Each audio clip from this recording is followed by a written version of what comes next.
Hello and greetings, my friend. Welcome back to the Red Delta Project YouTube channel. My name's Matt Schifferly with another video to help the whole world get more strong and powerful with the effectiveness of calisthenics training.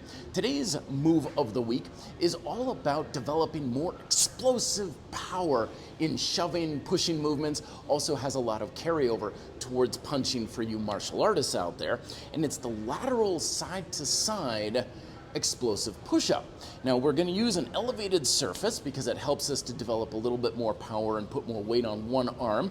This is a smosh ball, so it's got some degree of stability compared to a medicine ball, but the more stable the surface you're using, the better. So something like a low aerobic step or a couple of heavy like cork yoga blocks or something will fit the bill better than this, but this is all I have right here.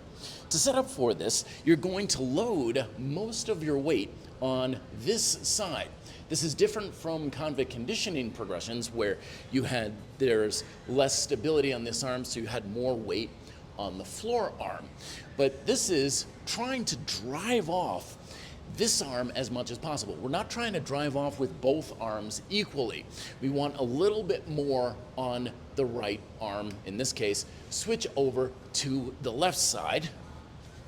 And that way, we're kind of developing more range and power and load on the elevated hand. We also want to make sure that the arm is really tucked in close.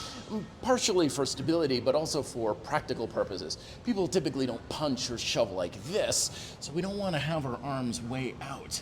We want it really nice and close. The support arm can be out slightly, but you're trying to drive off and cross over your chest just a bit to move you over to the other side. So it's not like I'm trying to push and then drive over to the side, but rather drive and press, pivoting on my feet. I'm not moving my arms.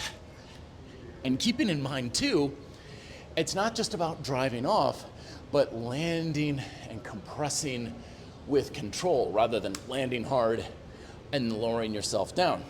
When it comes to programming, I recommend doing it at the beginning of your workout when you're fresh, so the proficiency phase for grind style calisthenics, or before you do your major strength training.